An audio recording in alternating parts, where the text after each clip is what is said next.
Bonjour, bonsoir à tous, vous qui regardez les vidéos, que ce soit le jour ou la nuit, ici DVD Pro Catch slash Mister Review.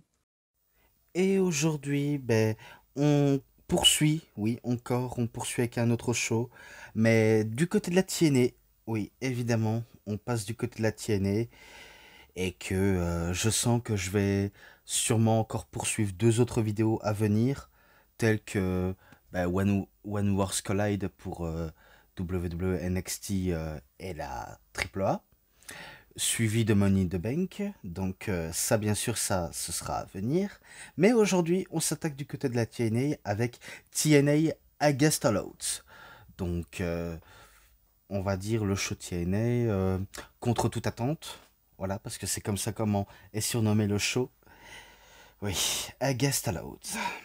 Et je saurais pas vous dire si j'ai vraiment plus aimé le show que la moitié du reste. Ça, ce serait compliqué à dire, vu comment je ne sais pas quel est votre avis là-dessus, ou les possibilités des personnes qui en parlent. Mais bon, je ne suis pas trop dans ça. Mais passons. Il n'y a qu'un match dans le pré-show, donc le fameux countdown tout court, voilà, pour la TNA. Juste un seul match, mais c'est un match par équipe de femmes à 6. Donc, The Team Elegance Sister Brent, donc Ash by Elegance, Ether by Elegance et M by Elegance. Ok, encore une recrue dans la Team Elegance, toujours accompagnée par le personnage, le personnel concierge, et qu'ils affrontent Xia Brookside, Harley Hudson et Mila Grace. Donc voilà quoi. Dans le pré-show, j'ai rien d'autre à dire si ce n'est que c'est victoire de l'équipe Élégance Brent. Et que c'est pas, on va dire, très très surprenant, je vais pas vous le mentir. Mais ce qui a été un petit peu surprenant, c'est le retour des... Allez, comment je pourrais le dire? À la WWE, c'est Iconics, mais à la TNA, c'est Inspiration, je crois. Donc, les inspirations. Donc, Cassidy et Jessica McKay. Donc, que vous connaissez à la WWE dans les Iconics sous le nom de Peyton Royce et Billy Kay. Donc, c'est bien de eux deux qu'on parle. Donc, elles sont de retour et elles visent les titres par équipe en sachant que ça fait quand même longtemps qu'elles ne sont plus qui n'ont plus catché sur un ring. En même temps, avec avec leur vie privée, à quel point elles sont devenues toutes les deux mères de leurs conjoints respectifs. Est-ce qu'elles ont encore ça en eux? Je pense. Je pense qu'elles ont encore le catch dans leurs veines, dans leurs pensées, etc. Mais voilà donc, c'est tout ce que je préfère vous le dire en ce moment. Puis, on passe du côté de la carte principale, avec le match pour le titre international de la WWE, Steve McLean contre Mance Warner, accompagné par Stephanie Dellander, ou Steph Dellander, vous pouvez appeler ça comme vous voulez. Match sympa à suivre, il y a eu quelques bons trucs, mais j'ai pas trop grand chose à dire si ce n'est que ce sera victoire de Steve McLean, donc qui conserve le titre contre Mance Warner. Donc voilà, j'ai pas besoin d'en dire plus à propos de ce match. Ensuite, match par équipe, mais à 8 personnes.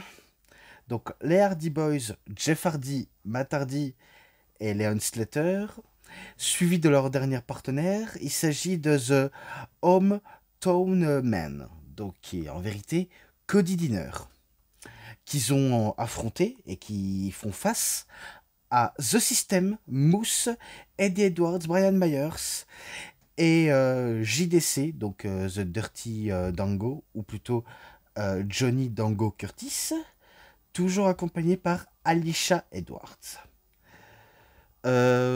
Oui, faut dire que c'est vrai que les Hardy Boys, ils ont beaucoup enchaîné des affrontements contre le système, mais ça permet de occuper un peu la division par équipe, comme de la division solo, ou masculine, féminine. Bref, vous voyez le genre. Et que j'ai pas tellement trop de choses à dire que forcément c'est certes un affrontement de trop avec une équipe qui se connaissent bien, qui sont pas mal affrontées en la personne des Hardy et de ce système, mais que ça permet de quand même de se régaler de leur match en sachant que oui, il n'y a pas trop grand chose à leur mettre sur la dent, mais c'est toujours sympa de les voir sans, sans trop aller dans les détails. Et par rapport à tout cela, je préfère passer au climax parce qu'il faut savoir dans le dernier point culminant du match, ça va se jouer entre Moose et Leon Slater.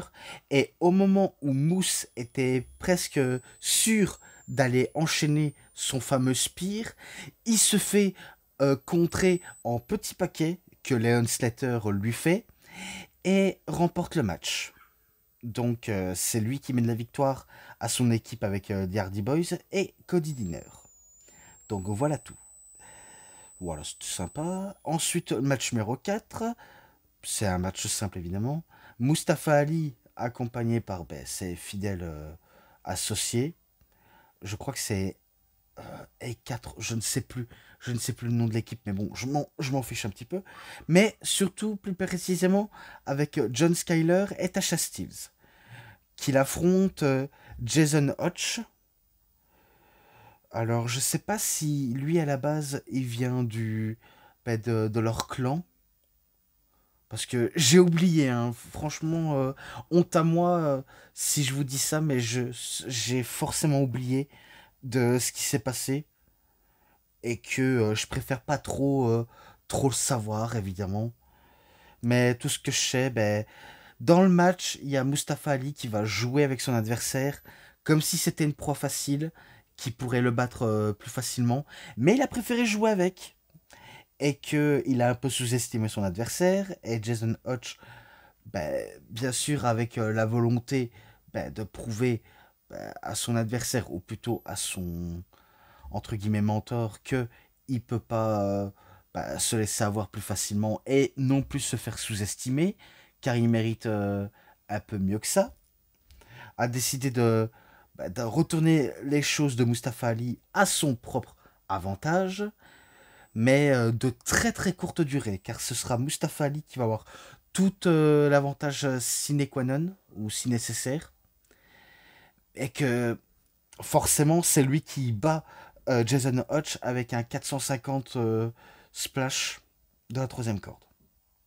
Donc c'est lui qui remporte le match. À la fin, on attendait ce petit poignée de main, mais la poignée de main refusée par Mustafa Ali. Donc dommage, dommage, dommage.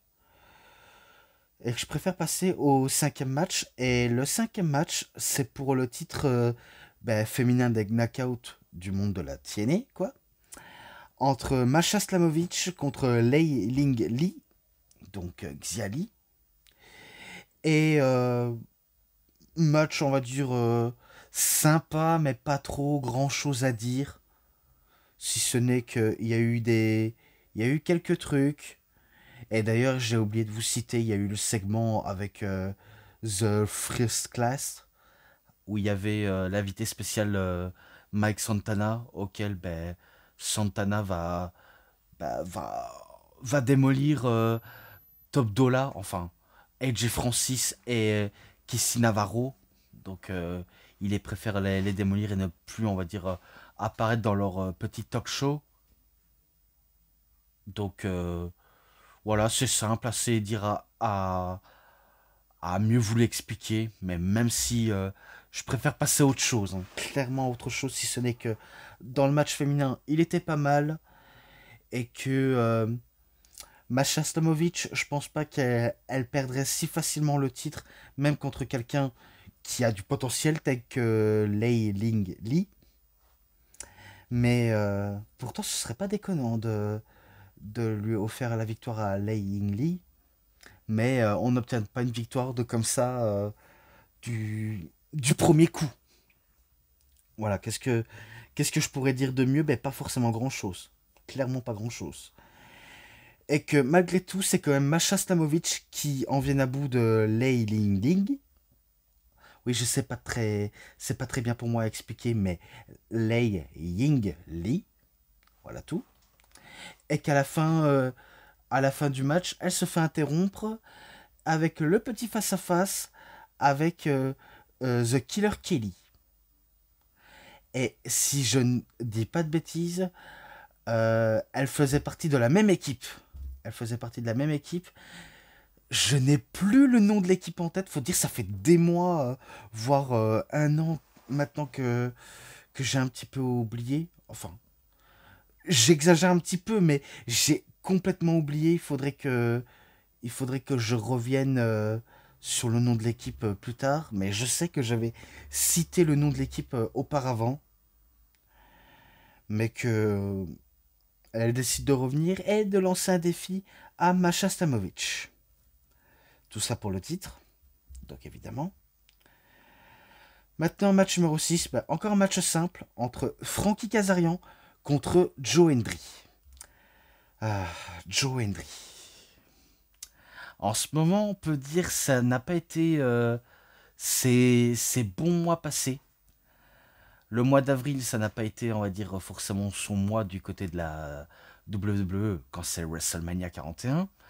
Vu comment il s'était fait un peu laminé de manière un peu comme un gugus. Ce qui est un petit peu dommage. Mais qu'est-ce qu'on peut faire? C'est les décisions et pas la nôtre de certains politiquement... des personnes qui gèrent les coulisses. Et on peut rien y faire si ce n'est que tant pis, foutu pour foutu. C'est comme ça, un point c'est tout. Ensuite, il y a eu ce fameux match entre lui et Trick Williams à Battleground, auquel il a perdu le titre face à Trick Williams, et que là il s'est un peu, on va dire, justifié, il a un peu parlé de tout ça en disant qu'il a perdu le titre et et qu'il s'en veut d'avoir déçu ses propres fans, ceux qui croyaient tellement fort en lui, et qu'il est, on va dire, dégoûté de voir que le titre n'est plus autour de ses hanches, car le titre est maintenant autour des hanches de quelqu'un qui ne travaille même pas à la TNA, qui n'est que là parce qu'il est champion. Donc je parle bien évidemment de Trick Williams. Oui, je suis un peu d'accord de ce que dit forcément Joe Hendry, je suis d'accord de tout ce qu'il dit.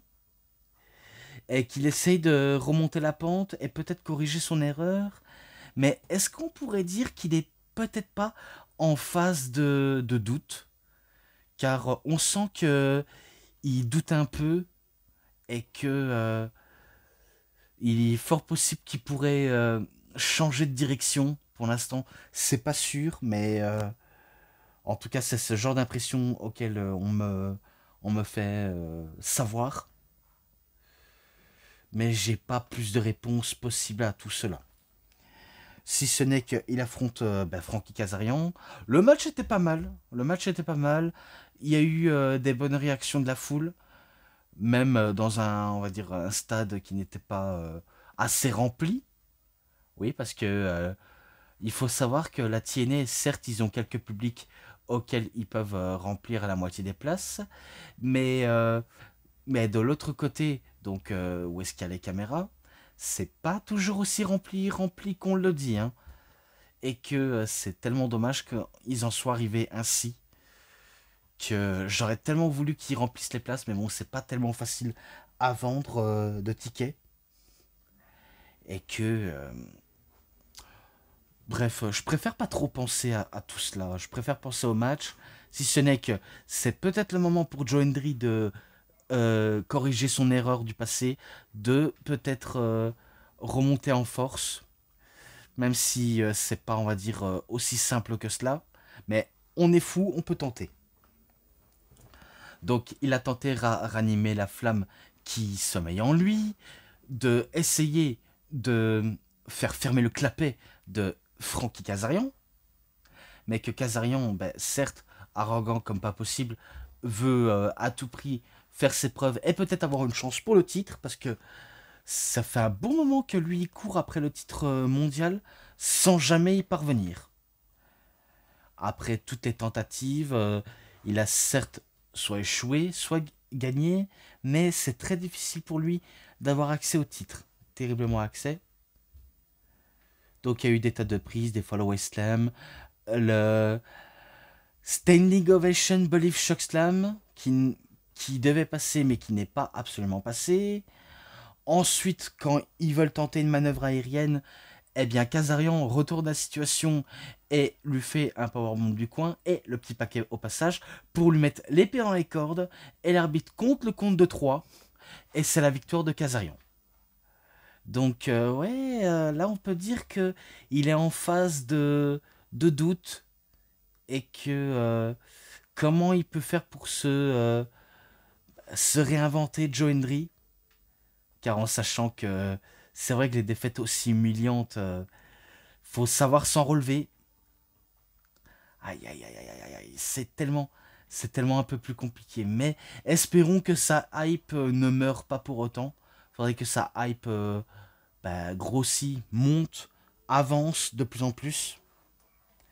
Mais voilà, c'est tout ce que je pourrais dire en ce moment à propos de la situation de Joe Hendry, même si c'est loin d'être terminé de ce que je vais vous raconter la suite. Car oui, maintenant le match numéro 7, c'est un match pour les titres du monde par équipe masculin de la TNA, entre les Nemeth Brothers, donc Nick Nemeth et Ryan Nemeth, contre les Rascals, Trey Miguel et Zachary Wentz. Donc voilà tout à propos de ce match. On sent que celui qui fait, on va dire, le mieux le job, c'est Nick Nemeth, c'est Dolph Ziggler. Car moi, je vois que lui qui fait les choses certes convenables, les Rascals, c'est les Rascals, ils font ce qu'ils font de mieux pour eux et du mieux pour faire épater le public. Quitte à faire des spots par-ci par-là, des coups-ci, coups-ça, et j'en passe des choses. Hein. Mais du fait que ça fait réagir le public, le mieux qu'on peut dire, c'est très important, et qu'on n'a rien de si mauvais compliment à dire. Si ce n'est que c'était plutôt pas mal, très pas mal. Mais du côté de son frère, Ryan Nemeth, j'avais senti et j'avais vu dans l'exécution que l'exécution du double descente du coude était pas très bien effectuée. Alors que celui de Nick Nemeth était bien effectué, mais celui de Ryan Nemeth, pas tellement. Donc on sent qui fait mieux les choses hein, entre Ryan et Nick. Après tout le reste, j'ai pas trop forcément à dire. C'est que du travail en équipe, tentative de surprendre au dépourvu son adversaire, que ce soit pour l'un ou pour l'autre. Et que après, quand il y a un moment tournant du match, ce sera le moment, on va dire, qui pourrait remporter le match.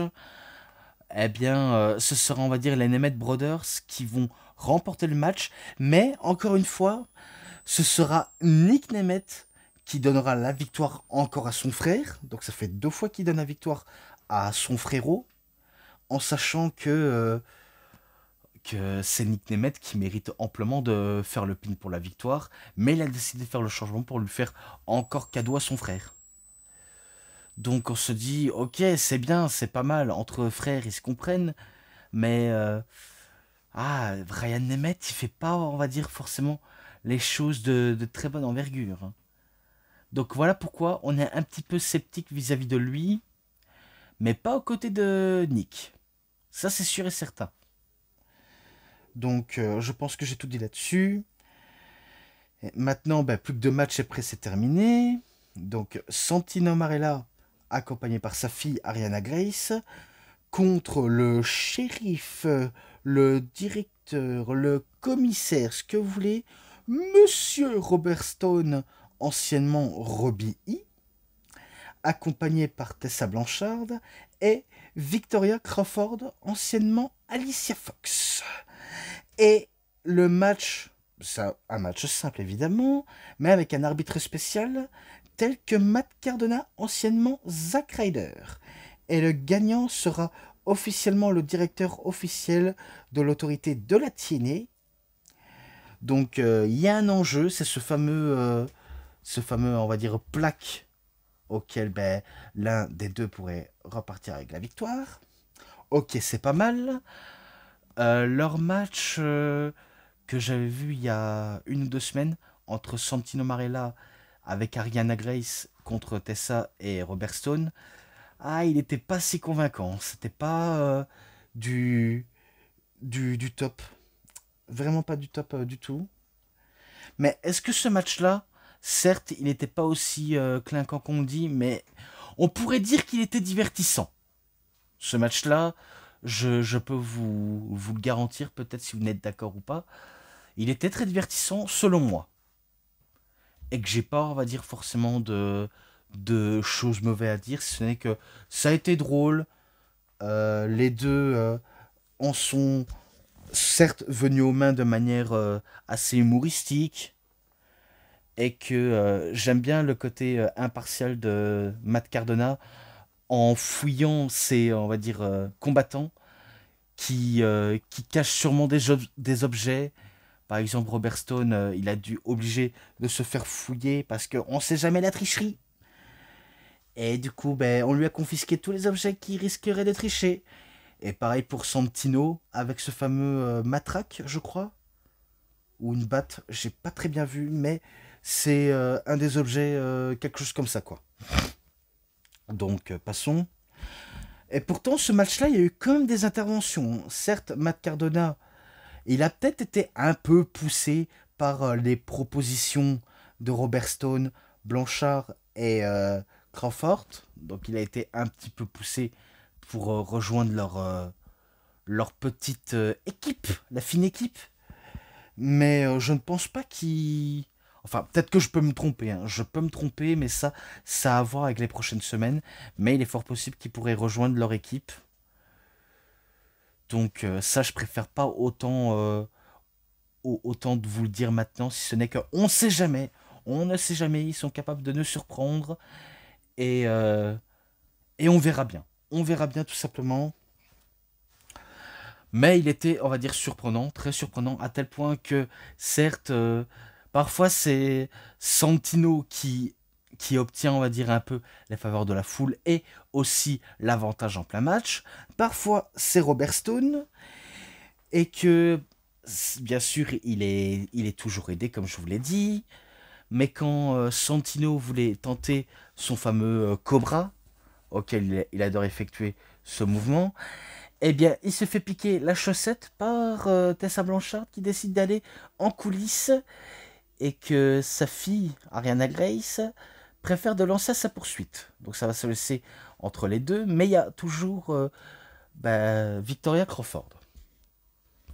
Et après quelques minutes, elle revient avec cette fameuse chaussette, donc du serpent de Cobra, et que après s'occuper de toutes les petites péripéties, et que Robert Stone est forcément presque out, eh bien, il va effectuer ce fameux prise du Cobra et il va le faire coucher Robert Stone pour le compte de 3.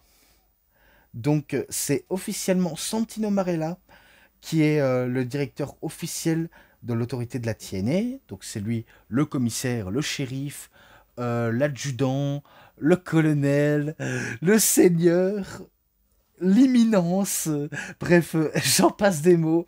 Certes, c'est lui qui obtient la victoire et que la suite reste la suite pour un prochain numéro de leur affrontement ou peut-être des programmes à suivre à la TNA.